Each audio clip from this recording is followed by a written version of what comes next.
Hi, welcome to Street Priest Ministries. I'm your host, Brother Jay, as we're taking the Gospels back to the streets. Today's drive-through message is God's chosen vessels, the insiders. I did this sermon today because I see a lot of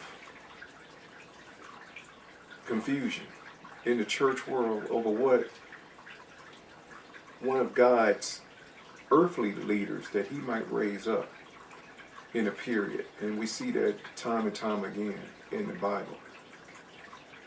And the people usually rejected the leader. Or, if not, they murmured and complained about God's chosen vessel. That's why I titled this, God's chosen vessel. And these vessels that were chosen, the full title is just the insiders. They were on the inside, meaning they were raised up in whatever pagan religion, or heathen religion it was of that day, and God called them out from it. And that made them his chosen vessel. And the people usually rejected these leaders of God. The Bible. We're going to study of we're going to use three leaders that I chose: Moses, Daniel, and Esther, as an example of people that were steeped in, you could say, the pagan culture of that day. And these are God's vessels that he sets aside. And it says in Isaiah 55, I believe, I think it's 50, God's ways are not our ways. His heaven is above the earth, so is his ways above our ways, and his thoughts than our thoughts. God don't do things the way we think it should be done. Now, you have a lot of people complaining about President Trump right now in the so-called Christian world. I always put that in quotes. Because to me, I look at the Christian world as primarily, overall, as ostriches with their head in the sand. And a lot of them resisted God's choice. Because, he was a man of the world, but he was also an insider.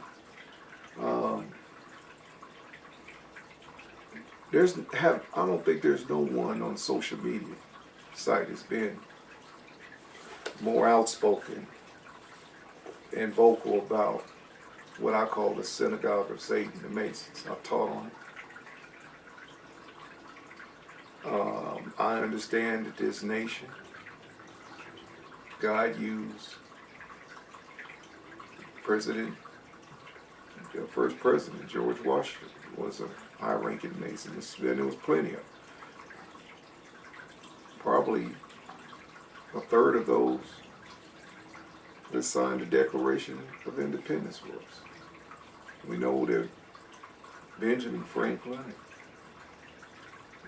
Madison, a lot of those guys, they didn't believe in the Bible like we believe it in. They were with their Atlantean, looking for the dawn of a new age, and they were just piggybacking on Christianity to achieve their end game. But you can look at historically, they weren't really believers in Christ and the Bible. They thought it was a silly religion for them. But the Christians, and this is a Christian nation, settled this nation, the Pilgrims, musket-toting, gunpowder in one hand and Bible in the other. So they played along to get along. And this nation came into being because of a perfect storm. Both were being persecuted. The Masons represent the ancient occult religion. Was being chased out of Europe. And being persecuted for their occult beliefs, Luciferian beliefs. And as well as the Christians. Yeah, they were being persecuted by the Anglican Church and the Church of Rome. It was always persecuting Christians. So both wanted to freely worship their God without religious persecution. And that's why the Bill of Rights is so important in the Constitution, to give us that freedom. Freedom of religion. You want to worship a rock? Go right ahead. Now, as long as your religion doesn't harm or hurt anybody. I mean, if you sacrificing babies on altars and raping children, it's part of your religion. You should go to jail or the death penalty, whichever. The way I feel about it. I personally feel. Now, unfortunately, that epidemic is going on now. And that's why God raised up a man like Trump to combat what's going on. As the true nature and the highest form of the ancient occult, you're going to find ritualistic child sacrifice, rape of children. Goes back to ancient Babylon, as well as a human sacrifice. Now,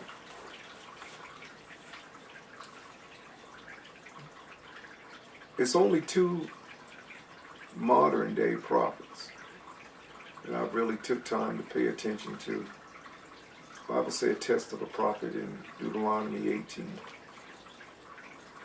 Test of a prophet is what he says come to pass. And with God, it's not a batting average. It's 100%.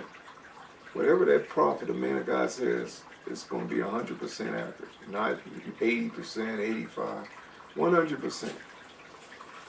And you had two men in this modern day that stood out to me as far as prophetic word from God dealing with the president we have today, Trump.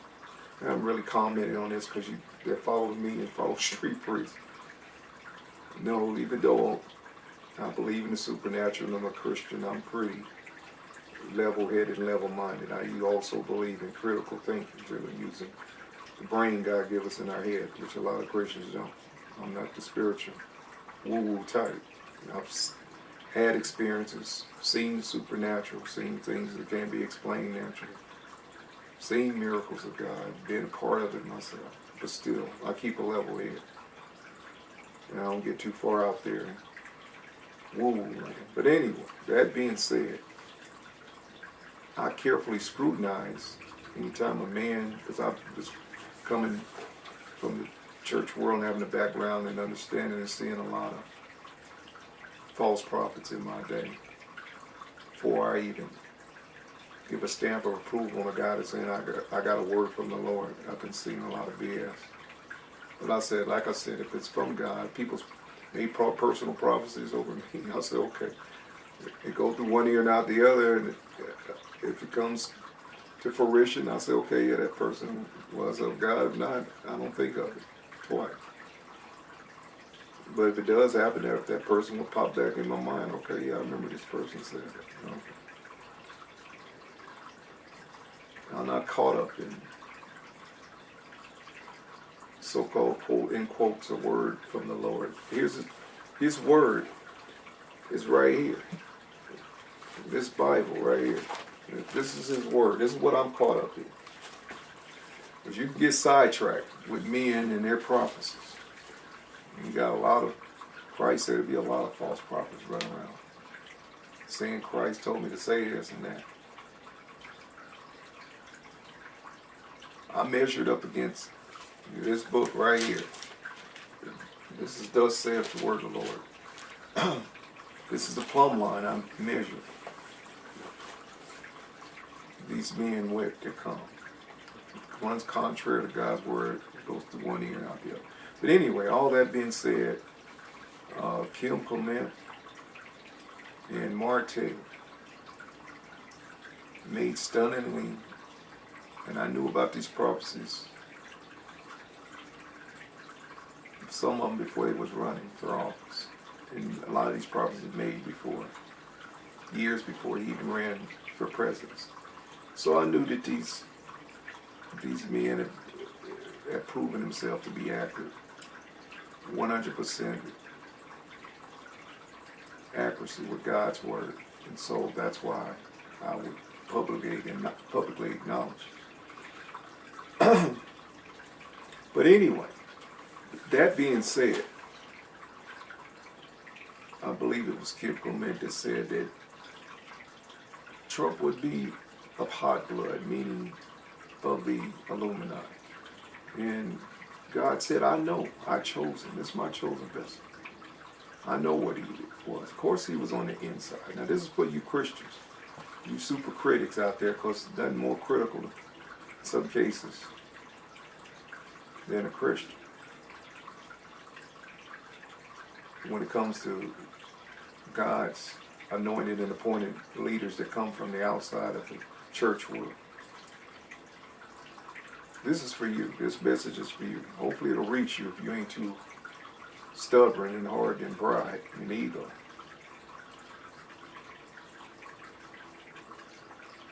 You're caught up in your own religious hype. You'll listen. God usually raises up insiders to get his work done. It's God's work. It's not your work. God's ways are not your ways, as I started out saying. He wouldn't pick an evangelist. The closest we had to one was a Baptist with more teeth than brains, and was so ignorant to give away the Panama Canal. He was a globalist. That was the closest we got in the White House that I can recall to a so-called Christian being in the White House. Most of these men have been paid. Pretty much. Like I said, Illuminati, globalists, Mason. All the same. All of that same order. And you know what I said. Like I said, I've been super critical, more than anybody, of the synagogue of Satan, the Mason. I even have a saying that I've coined. The Jesuits are the spawn of Satan, and the Masons are the spawn of the Jesuits. Their order is over the Masons. And the supreme so-called pedal pope pawn is over the Masons. It's all one big happy synagogue of Satan family. And their purpose, their sole purpose, is to bring about, like I stated earlier, this new world order, new Atlanta, this new age, dawn of this new age of so-called enlightenment, fallen angel, technology, technocracy, the beast system. That's what it's about. That's the end game. And Christians are the enemy. Even in their books, they tell you. The problem with most Christians, they don't know what's in their books. They don't even know about, some of them even ignorantly are members, especially a lot of pastors of it, and don't even realize what they've joined. But they tell you in their books who they wish. Whether it's Albert Pike or Manly P. Hall, Morals and Doctrine, any of them books, they tell you. Aleister Crowley, Madame Blavatsky, the Book of the Law, Sex Magic, all that's part of it. They all high-ranking Masons. All of them. And in their books, they tell you the end game. We're the enemy, the Christians. Because the true church of Christ is not going to bow to the Antichrist. It's not going to happen. If anything, we're supposed to be a sound and an alarm and be warned against the spirit of Antichrist right now. That's what the true church is supposed to be doing. We're mortal enemies. But that being said, a lot of Christians realize that, and they're still looking at Trump as the enemy because he hangs with the insiders, quote unquote, the synagogue of Satan. A lot of these people are members. Most of the cops are members. I mean, you can go on and on.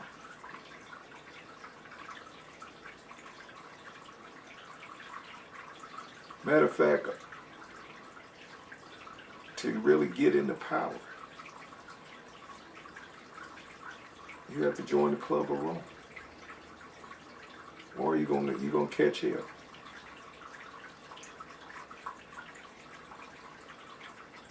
Now, that being said, we're going to go ahead and get into the message. And I'm going to show you in God's Word. Now, remember the title of this, God's Chosen Vessels, the Insiders. And we're going to take a look at Moses. Moses was an insider. Now, this is going to be a message where we take our time. It's going to be we're going to crawl through this message. It's not going to be a Speedy Gonzales. Moses was raised up in Egypt. You couldn't get more pagan in Egypt. I mean, you really couldn't. I mean, beside Babylon itself, the originator of all this paganism. And get my teaching, the Synagogue of Satan, the ancient occult. All these pagan religions come from Babylon, which means confusion. And they come from a character in the Bible that's mentioned. It set up the first antichrist, anti-God kingdom, state religion. His name was Nimrod. He had a wife, evil wife, a witch of witches, Samara. And she had a son called Tammuz. This is the ancient occult religion. The sun god, they became the deified sun god, S-U-N. Nimrod, his wife, the moon goddess, feminine witch energy, Mother Earth energy, and the resurrected sun god, coming in the form of Tammuz. You see those crosses on ancient walls of Egypt called Ankhs. All of ancient culture, they wore crosses. Crosses is nothing new. It's not a religious symbol. It's a pagan symbol, Tammuz, the S-U-N God. Now, this religion has reigned throughout all the kingdoms, only with different names, because in Babylon, when God scattered the people, it was one people, one religion, and this was the religion. And God changed the languages, 70 languages, and dispersed them, scattered them over the earth. You can read about that in Genesis. But they took their ancient pagan religions with them, and different names. It's that same sun god, moon goddess, and resurrected sun god, Tammuz, worship around the world. That's the ancient occult, along with the ancient Babylonian practices of human sacrifice, which is the highest form of the religion. And all the fallen angel, many gods, demons, worship of various demons, fallen angels that you read about in the book of Enoch, that I done taught on. Give my teaching on the book of Enoch. Taught on the whole book. But this religion is the religion that dominated all the elites.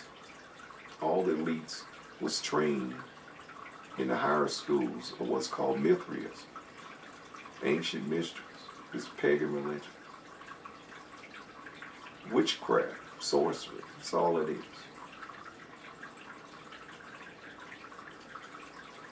And the rituals and rites to summon certain spirits and this and that, and to put hexes and vexes on people. This is nothing new under the sun. This is the ancient religion. Like I said, it goes back to the book of Enoch. Fallen angels taught me.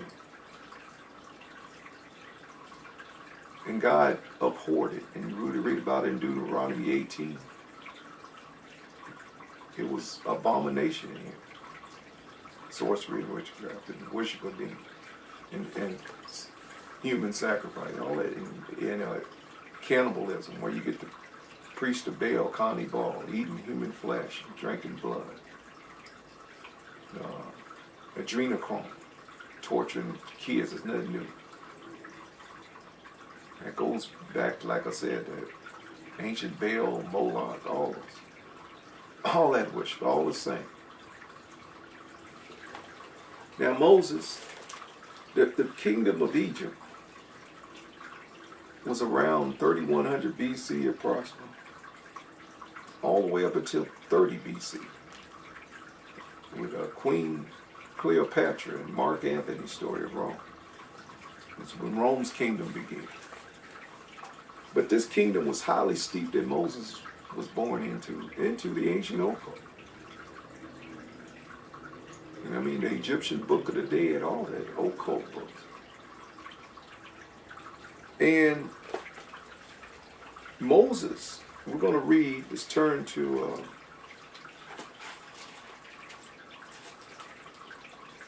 we're going to read a little bit. I'm just going to touch on it.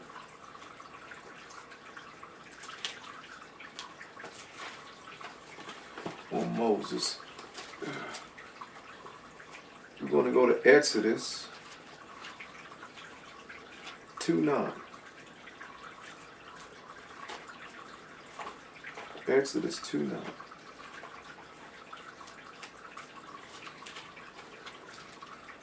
Now, you're going to read, you're going to get a good insight on how the people felt about Moses, knowing who he was. They knew who he was, knew how he was raised. I'm going to parallel this to what Trump is dealing with in the Christian church world. All right, Exodus 2:9. And Pharaoh's daughter said unto her, take this child away. Now, give you the backdrop real quick, 70 lead boots. The Pharaoh of Egypt find out the magicians, the Magi, that's where magician come from, the wise men of counsel. Every king's court had one. Now you're going to see in all these ancient kingdoms, they had the magicians, the soothsayers, all those. But anyway, the ones that the astrologers that could read the stars, they told the king that a coming deliverer was going to come and set the captives free. It was prophesied. And this is Moses, just to speed you up. So what the king did, he took the babies that were being born from the Hebrews and threw them in the Nile River. And God used that same Nile River. Moses' mom took and made an ark out of the bulrushes, the marshes, and made a basket and floated Moses right on up the Nile River, right into the king's court. And that's what we're picking up. The daughter fell in love with Moses. God made sure that was one good-looking baby, and the baby was quiet. Didn't make a lot of noise until the Pharaoh's daughter was seen. And Pharaoh's daughter said unto her, take this. This is where we're picking up. And Pharaoh, now she discovered the baby Moses. And Pharaoh's daughter said unto her, take this child away and nurse it for me, and I will give thee thy wages. And the woman took the child and nursed it. And the mother that gave Moses away is the one that she hired. To get my teaching, I told on that before. The women of the Bible, I think it's titled something like that. And a child grew, and she brought him unto Pharaoh's daughter, and he became her son. And she called his name Moses. It means drew out of water. That's what his name meant. By the way, Ron White, this is fact, not fiction. Ron White discovered that in ancient Egypt, the actual Moses that was raised in this court that was to be Pharaoh. Moses was raised to be Pharaoh of Egypt. And this is a historical fact. Moses was his name. He was a real prince in Egypt, raised by this woman. And she called his name Moses. And she said, because I drew him out of the water. Now remember, Egypt is over the whole world. So It's a kingdom that rules over the whole world. It's a dynasty. Power. Like I said, 3100 BC all the way to 30 BC. Egypt was always recognized as a world power. But this is the height of the power right here that Moses is born into. And it came to pass in those days when Moses was grown that he went out unto his brethren and looked on their burdens. Now obviously he was told, or he discovered, that he was a Hebrew. That he was a son of Jacob, of Israel. But he was raised in all the wisdom of Egypt, which meant the ancient occult. Moses was raised with the magicians, and he would have been the chief magician. To be Pharaoh was also a religious connotation as well. You just wasn't just you looked at as a god on this earth, representative of God on this earth, the vicar of God. That's what Pharaoh meant. The sun god, S-U-N. And so you were well trained. And no doubt Moses might have had like I said, the highest form of this religion is child sacrifice. Animal sacrifice, child sacrifice. I wouldn't be surprised. But he was totally raised pagan. And he's a Hebrew. And it came to pass in those days when Moses was grown, that he went out into his brethren and looked on their burdens. And he spied an Egyptian smiting an Hebrew, one of his brethren. And he looked this way and that way. And when he saw that there was no man, he slew the Egyptian and hid him in the sea. Moses was a murderer. Had no problem killing an Egyptian. Now, these men that I'm reading about, these people in the Bible, couldn't make no church board. They wouldn't let them in, knowing they did such a heinous crime as that. I mean, he's a murderer. He killed the man and tried to cover his tracks, tried to cover the murder up with sand. And he looked this way and that way, and when he saw that there was no man, he slew the Egyptian and hid him in the sand. And when he went out the second day, behold, 2 men of the Hebrews strove together. 2 men were arguing. And he said unto him, what?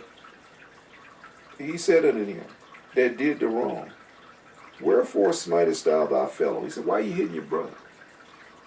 Why'd you smack him? And he said, who made thee a prince and a judge over us? Now, pay close attention. And they said, who made thee a prince and a judge over us? Intendest thou to kill me as thou killest the Egyptian? Moses looked this way and that way. He thought the coast was clear. He thought he got away with the murder. There's always somebody watching. And Moses feared and said, surely this thing is known. Now when the Pharaoh heard this thing, he sought to slay Moses, but Moses fled from the face of the Pharaoh and went to the land of Midian. Now, Moses started killing Egyptians before it was time, and God, let 40 years elapse while Moses was out there in the wilderness of Midian, herding sheep, became a shepherd. God got a thing for shepherds in the Bible. And he became a shepherd out there, and then he let him wander out there for 40 years before he called him to go back to Egypt. Now, this is the point I want to make. The gods of Egypt that Moses was raised in was Osiris, the same as Nimrod.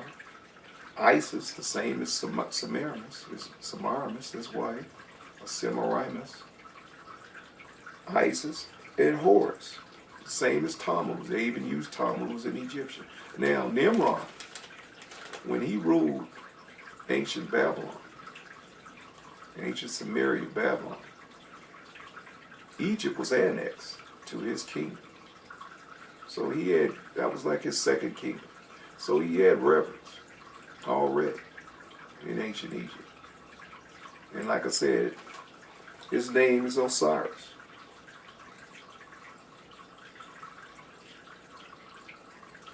So-called Lord of the Underworld.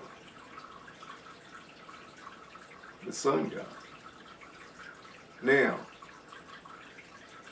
Moses was raised in this religion. And you can see his people, it didn't take kindly to him. They was aware of it. But God used Moses. God called Moses as his chosen vessel, being raised in all the mysteries of Egypt, to be the next Pharaoh in life. Like I said, just to be the next Pharaoh. That you were just the top musician of the land, that's all. You knew all the mysteries. You knew the rites. You knew the rituals. No different than the synagogue of St. Masons today that are being deceived by the devil. Thinking they good works can outweigh their bad works they gain with their little fig leaf aprons. You know, you can only get in through the blood of Christ Jesus. And only his, by taking up a cross, can you be saved. Your cross. That's how you get in. Not of your own works. What they're taught. But anyway, it's another subject. I done taught on it. Give them a teaching. Like I said, the synagogue of Satan, ancient Oka. But they're being deceived. But back to Moses. Moses was an insider. God raised up an insider that knew the inner mechanization of how Egypt worked. They take down Egypt. And he took down Egypt. If you heard me, you know, as I taught on Moses before, I taught on, actually on Moses, to give my teaching. But he used the simple shepherd's staff